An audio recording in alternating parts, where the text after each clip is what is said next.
Baby mama house, good luck trying to find shit. I switched them Glocks out. Watch niggas, they got cotton mouth. Nigga for the money, back door thirsty to sell you out. Money low, bitch, check it out. Got the room for 5 whole days, and I'm checking out. Alley-oop that thing a little. What's good, y'all? It's your main man, Daquan, and I'm back with another video for y'all. And in this video, we're gonna be ranking every single defensive badge in 2K21. Now, the ranking basis we're gonna use is 1. Impact. How much is this badge affecting your gameplay? 2. Worth. How much is this badge activating? Reliability. Will this badge do what it's supposed to do when I need it to? And I've tested every single defensive badge in this game, so I have a pretty good idea of what they can do. Now for number 20, we got lightning reflexes in the F tier category. Now the badges in the F tier category are going to be the ones that sound good upon hearing what they do, but have little to no use in this game. Now a lot of people get the misconception that this badge is actually goated and you need this badge on your play, when actuality you don't, bro. This badge is fucking useless. I've tested this shit and it doesn't do nothing for your player. You see those little orange dots where it tells you where it's going? That's what it does. It tells you what it's doing, but faster. But how much faster it does that? By point something seconds. Like, it's so fast that you wouldn't even know. Like, trust me, this badge is useless, bro. Next one, we have off-ball PEST. Now, this badge right here, it has a lot of potential, but it just barely activates. I've tested this badge for months on months. This shit is ass, bro. Do not put this badge on. There's so much more you can do with your 4 badge points, or just however many badge points you want to put for off-ball PEST into something else. Trust me, bro. The animations it does give you while using this badge, it does kind of do what it says, but basically not at all. Like, you should be pushing the person out the way. They are still able to get where they're supposed to go. It's just not worth it. And the way we're ranking these badges, I already said how I'm ranking them, but what you're seeing, we're gonna put them, the tier list, up on the screen. But for number 18, we got Tireless Defender. Now this badge actually does what it does, but is there an actual use for it? Not in reality. You already have enough stamina to do what you got to do on defense. Now you might run out of stamina or get close to running out of stamina, but by that time the defender has usually already passed the ball, or you just don't have to do much more on defense to the point where you need a full bar the whole time. Now when using this badge, you are going to have a full bar most of the time, but there's just so many other badges you can put on your player that you're going to get a lot more use out of. Trust me. Now the badges in this category, just try to stay away from at all costs. The badges in this tier. But for the next one, we got D. Now the badges in the D category, the D tier, these badges are good in their own situations, but in general, in the grand scheme of things, they're not. You should try to stay away from. But for 17, we got Moving Truck. Now if this video were a top 3 badges to use on a 1v1 court, then this would probably be a top 3 badge. But in general, this badge, you should not be using this badge other than the 1v1 court. It does what it's supposed to do, but it's only meant to prevent one style of play, and that one style of play is only played on the 1v1 court. You're not going to find post scores on the 3v3s, maybe the 2v2s, but that is not likely in this game. Everybody has a paint beast and then a play shot. Nobody really rocks any unusual type of moves. But for 16, we got post move lockdown, and this is basically in the same boat. It's basically the same badge, but I ranked it a little bit higher because it's gonna stop more moves. The moving truck, it stops you from getting backed down. The post move lockdown, it'll stop you from getting drop step, post spun on. Now, even though these badges are meant to prevent those things, how much does that actually happen? Because those post scores are already used to people using these badges, so they already have ways of going around that. You feel me? Like, this badge, it's okay, but not in general. Number 15, we got Pogo Stick. Now this badge would be ranked a lot higher if this were like last year, but it got nerfed to shit. If you just know when to jump, you are not gonna need Pogo Stick. And just having Pogo Stick on just having any badge on, you try to get the use out of, right? You try to use your badge. So having pogo stick on, it's gonna make you want to jump more, and that's not something we want to do. We want to know when to jump smartly, not just randomly pressing that bitch. And on top of that, jumping a whole bunch, it will throw you out of position. So there's just a whole lot of wrong going on with that. But for number 14, I want y'all to guess. What do y'all think number 14 is? It's gonna make a lot of y'all mad, but we got the trapper badge. The trapper badge. This badge is straight booty. Now, it's not too booty where to rank it lower. It's still in the number 14, but to use this badge at its full potential, you need 2 people doing 2 things at the same time. How practical is that when playing in this game? Now, if you have a squad and y'all both know what y'all trying to do, y'all both have the same things in mind, then it's going to be a lot easier to do that. But in general, this badge is not going to be good in any situation. We're talking about the general situations of this game. Now, just like the pogo stick badge, you're going to try to get use out of this badge. You're going to try to get your money's worth. So what are you going to try to do? You're going to keep trying to press up on people, just giving up twos, trying to get those trap animations. And it's just going to leave you in the shitter. But for the next tier, we got the C tier. Now, the badges in this tier are like the badges you put on when you have nothing else to put on, when you already have your mandatory badges. But for number 13, we got box. Now, never had I once had a problem boxing people out in this game. And while testing this badge out, I seen nothing affecting my rebounds, my box out, just nothing. I run a shooting guard as my main build as a big man, and I have no problem with boxing out. If you conflict this, try unequipping this badge, bro. Please, this badge is not what you think it is. There's a lot of 2K big man propaganda that goes on, and I'm just trying to steer y'all into the real. Just try using this badge try not using this badge. But for number 12, defensive leader. Now, what this badge does is it shows the shot percentage of how much your opponent can make it, and then for your teammates, it gives you them 4+ defensive attributes on Hall of Fame. Now, those things sound good, but how much are they actually affecting gameplay?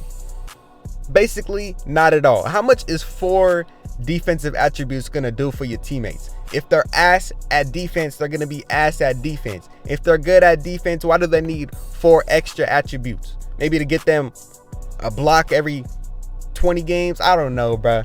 This badge is good in rec, in situations where you have a lot of people on the court. Besides that, I stay away from it. But for the next one, we got worm. This is basically the opposite of box, and it's being ranked higher than box because it's actually adding an ability to your player other than improving something barely. You feel me? Like, people swear that badge is good, but worm, it's okay, but it's gonna move you out of position a lot, just like the pogo stick badge. Like, you're gonna push them out the way, but it's not gonna be every game. It's not gonna be every possession. Maybe once every couple games, maybe 2 times in a game. But how much is that actually gonna win you the game? Maybe it's gonna do it in the first couple possessions. In the last possessions will be more desired, but you're still gonna have that chance of getting pushed out the way, not in position. But for number 10, the B category, Heart Crusher. Now, the badges in this category, these are gonna be the ones you put on after you have your mandatory badges as well, but just you'd want to put these on before those badges. But Heart Crusher, this is basically a second option badge. It's not a priority badge at all. To get this badge to activate, you have to have something good happen to you. You have to be winning a little bit. You gotta get some blocks, some steals, and then even at that, all it does is just make your opponents cold. But that's gonna help, but you gotta have too many things go good for you to have this badge activate. Now, this is a big reason why it's in the B category. It's not a mandatory badge. This badge is still good, but should you be using it after you put your good badges on? And I actually like where this badge is placed. It's not too OP. It's not too it's not too bad where it's the point where it's like at 20. It's just right in the middle. There's 20 badges. It's right in the middle at 10. But for number 9, we got Pick Dodger. Now, a lot of y'all guards would say this will be a top 3 badge for defense, but again, we're talking about in general. For the most part, while playing defense, playing around screens, you are not gonna need Pick Dodger. Now, this is one of those badges that it does what it's supposed to do, but kinda a little too well. You're gonna get put in animations where you don't want to get put in. Like right here, we got hit by the screen, we're automatically on the other side of the screen because it's doing what it's supposed to do. Like in situations where you're gonna need that, it'll be good, but for the most part, you don't want to have 2K controlling your future, controlling your outcome. You want to be in control of that. So pushing me on the other side of the screen just because you want to, 2K, we ain't going for that. Now for the next tier, we got the A tier. Now these badges in the A tier, these are gonna be mandatory for your build, whether if you're a guard or a big man, depending on the badge. But for number 8, we got Clamps. Now, Clamps, this is a good badge, but it doesn't take you all the way to where you need to go, just like the top 3 badges are gonna do. This badge, it's gonna help you out on defense, but it doesn't do the job of getting you the actual possession to go take the ball back and score. It just takes you halfway, if you get what I'm saying. Now, when using this badge, it's like a game. It's like playing a game of tug of war. Say someone's cooking up all game, they're about to drive past you. They've been dribbling 10 seconds on the shot clock. They have an open lane. Boom, you come in with Clamps. You reset the rope. They're back in the middle. They had you pulled all the way back to their side. Now it's a reset. It's like a reset button, the Clamps badge. But for the next one, we got Pickpocket. Now, like I was saying with the Clamps badge about not taking you all the way, this one takes you all the way. But to get there, you kind of need a little bit more than expected. To get this badge, the full potential, full use out of this badge, you kind of need it on Hall of Fame. Some steal boosts on top of that will be fire, because this badge definitely works with those things on, but you just need too much for it. And also, it's not guaranteed. I also think this is an overrated badge and underrated at the same time, because people just don't know the full potential, what it can do. But at the same time, it's not guaranteed. But nonetheless, this still is a good badge, bro. And I recommend it if you're trying to get some steals. If you have a high steal rating, you're willing to put this badge on Hall of Fame, you're willing to get some steal boosts, you will have success with this badge. But for the next one, number 6, we got Intimidator. Now, when putting this badge on, you can't go wrong. Now, I use this badge on bronze just because I know I can get there on defense. I know my capabilities on defense, but just having it a little bit higher, that tells you that you're gonna get a bailout sometimes. Or if it doesn't tell you that, then you'll find out. But this badge is very good. It does what it's supposed to do, and that's why it's ranked above all the other ones you've seen before it. You have to think, what is the defense trying to do on offense? What is the offense trying to do on offense? They're trying to put a shot up. They're trying to get a dunk, get a layup. Now, this badge is going to be good in every instance of them trying to do that for you. You are going to be able to get a higher contest on jump shots, on layups, and a chance of them missing the dunk if they went up on you. So, it's a good badge. But for the next badge at number 5, we got CHASEDOWN. I was actually contemplating putting this at number 4, but I just had to put it at number 5. Nonetheless, still is a good badge. This is actually one of the best budget badges in this game for any build, because just on bronze, you're just activating that ability for you to chase down blocks. Without this badge, it's not gonna feel like you're gonna get any type of block unless you just standing in the paint. And for those reasons, that's why it's rated so high. It adds an ability to your player that is very big for a low cost, 1 badge point. Now, just rocking this badge on silver will double that.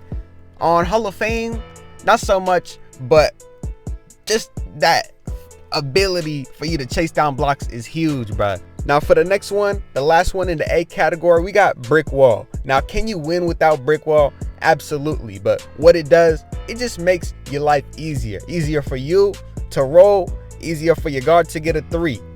And both of those are very appreciated. And the reason it's ranked higher than the badges, before it, it's because it's good in every possession. A lot of the badges before it weren't, and that's the reason why they're ranked where they're at. It also gives you the chance to get a 3 more likely and to get a 2 more likely. Just scoring in general. But for the next one, we got Rim Protector coming in at number 3 in the S tier category. Now the badges in the S tier category, these are the badges that you're gonna get the most worth out of. These are the badges that are gonna win you every game and will just activate in every possession. Now Rim Protector, this badge is kind of OP. It's gonna help you out on defense tremendously and offense tremendously. It's gonna give you so much more takeover when you get a block, and you just have an extra chance of getting that block, securing that possession, defending the opponent, leaving them in the dust while just racking up those points, going on those fast breaks while increasing your takeover. A lot of people don't know how OP this badge is on Hall of Fame compared to bronze, but it's gonna literally like track you to the ball. While not having this badge on, your player is gonna be brain dead, straight retarded. But putting this badge on, you put some sense into your play. You add an extra 50 IQ to your play just putting this badge on. For the next one, we got Interceptor. Now I already know a lot of people are not gonna agree with me on this one, but that's okay. That's your own opinion. But what this badge adds to your player is fucking huge. Not having this badge on at all compared to having it on bronze automatically gives your player the ability to steal passes out the air. Now bronze to Hall of Fame, that's a whole nother fucking story. That's night and day. The reason it's ranked above Rim Protector is you can prevent Rim Protector by happening. You can control when you want to go up. You can control if you want to take that shot or not, but you can't control the pass while it's already thrown. You can control the pass you want to throw, but once it's thrown, you automatically have the chance of taking that bitch and converting it to maybe an extra 3 points, an extra 2 points, just by making a read. And it's not even just making a read, it's how much more it adds to that read you're making. Because without this badge, it's not going to be a read. You feel me? It'll be a read, but not as much as it will be with Interceptor. You feel me? Like, this badge is underrated. Not underrated in the sense of people not using it, but in the sense of the value of it. But for number 1, we got Rebound Chaser. Now, not only is this a badge you need on the court on your team at all times, I'd say this is the only badge on the list that will determine the outcome of your game between you and opponent, depending on who has a higher rebound chaser. The top badges in this list, they all have something in common. They all did what the 3 things in the beginning of the video said, but this one mostly, it has the most impact, the most worth, and the most reliability. It's gonna be reliable on offense and defense. Now, rebounds are something you can be both skillful in and get bailed out at the same time, and that's what this badge is going to help you with both of those things. If you're more skilled at getting rebounds than the other player, then with this badge it's going to help you with that. Also with the bailouts, like I was saying. But in general, this is the best defensive badge in the game. If you have a different opinion, feel free to leave it in the comments. I want to know what y'all thinking. What do you think of my list? What would you change? What would be your top 3? But if you enjoyed the video, make sure you like, comment, and subscribe. And